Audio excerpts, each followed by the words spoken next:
So why do I feel so strongly about the so-called prosperity gospel? There's an easy answer, but before I give it, let me define it a little bit. It's on a continuum from the most radical to what would be called soft or light.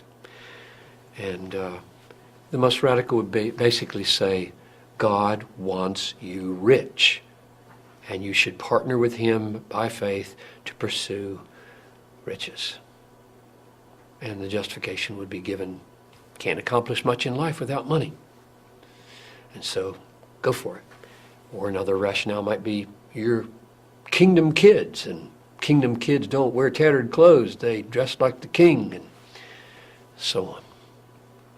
The light would be simply being more cautious not to say those gross things about wealth, but to minimize sin and minimize pain and only talk about how well things will go for you if you follow Christ.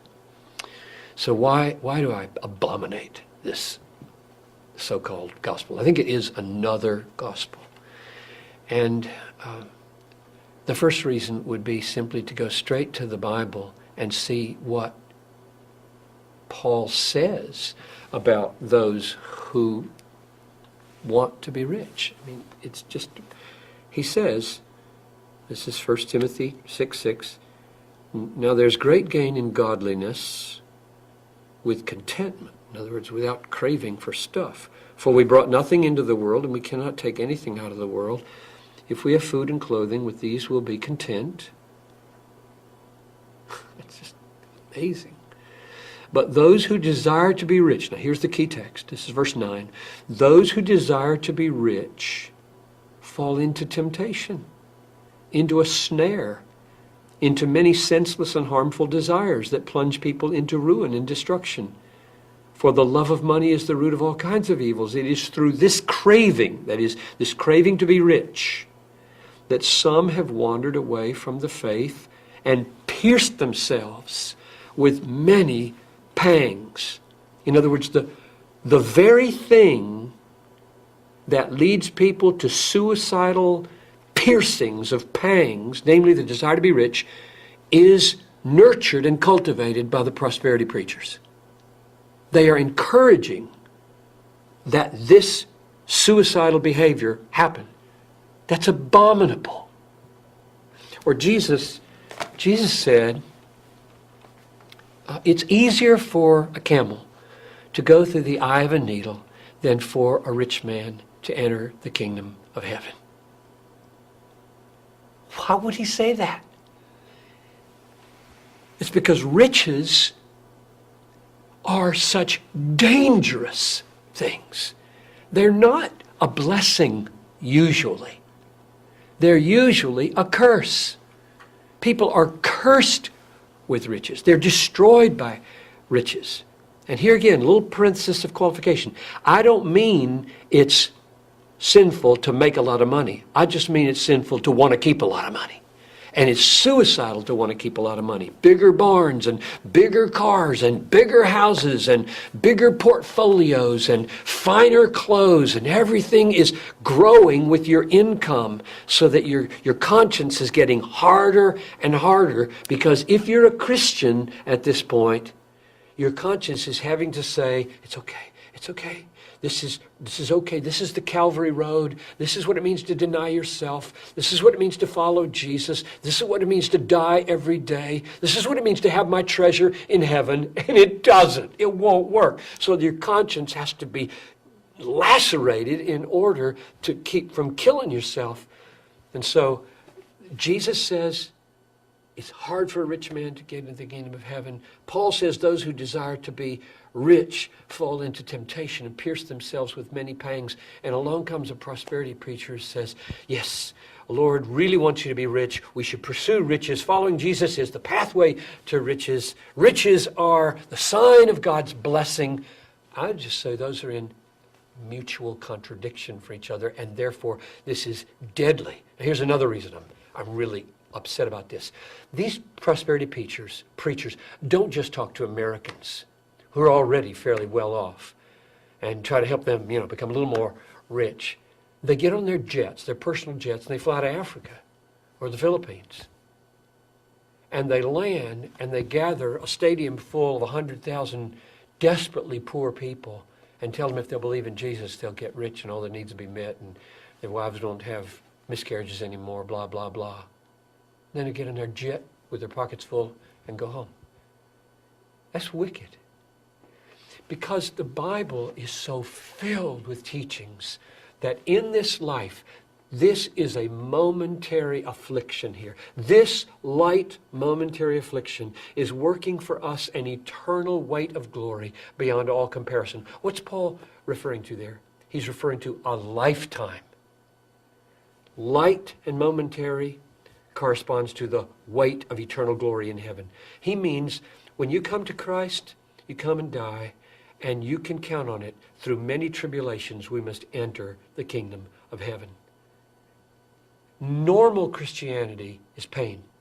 Sorrowful, yet always rejoicing, is the pattern.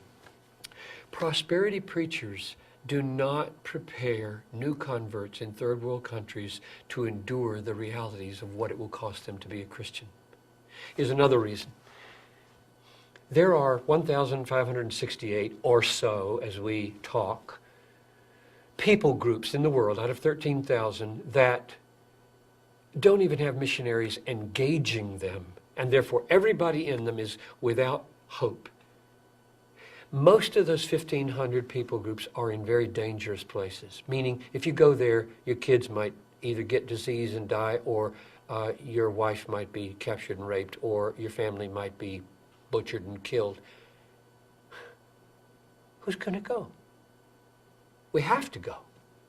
Jesus said, make disciples of every people group, not just the easy ones, not just the comfortable ones. Who's going to go? The product of prosperity preachers? I don't think so.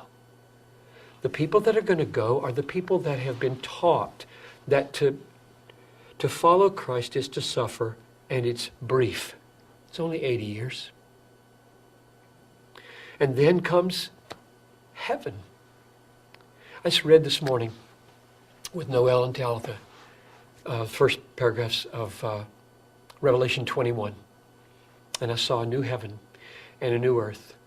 For the former heaven and the former earth had passed away, and the sea was no more. And I saw the new Jerusalem coming down like a bride prepared for her husband. And he will dwell with us, and we will be his people, and he will be our God. And then every tear will be wiped away, and every pain will be gone. For the former things have passed away. That's coming. The essential biblical problem, maybe that's an overstatement, one of the essential biblical problems with the prosperity gospel is an over-realized eschatology. Meaning the things that are promised gloriously for us. We're all going to be rich. We're going to own the world. We're going to judge angels. Paul used that argument in 1 Corinthians 3. Don't you realize that you are going to inherit the world? The world is yours. Paulus is yours. Cephas is yours. Life is yours. Death is yours. And the conclusion he drew was, why would you boast in men? In other words, why wouldn't you take that as a means of enabling you to suffer and be lowly and kind and servant-like and walk on this Calvary road and take the pain of being a Christian? That's coming. But what they do, instead of say, we have to wait for that and pour our lives out through many tribulations here, they say, bring it now. Bring it now. The kingdom's already here, right? Jesus brought the kingdom. And it's the overlap of these two ages they don't understand. The new age is a beautiful age. And there are healings that happen in this world. I don't deny that. I just deny very vehemently everybody's going to be healed. You let these prosperity preachers with their healing talk and their word of faith talk go to the 4th floor of Augustana Home, or go to the emergency rooms or to the intensive care rooms of hospitals. Go there and preach your gospel. No, they don't. They wear their nice clothes, stand up with the lights, money strewn all over the thing, with people out here who desperately want somebody to tell them how to get rich, and there they make a lot of money that way. They don't go to the places where it's impossible to deal with reality unless you've got a theology of suffering. And so for all those reasons and more, It's a tragic thing that one of our greatest exports of America is the prosperity gospel. People are being destroyed by it. Christians are being weakened by it. God is being dishonored by it, and souls are perishing because of it. And a lot of guys are getting rich on it.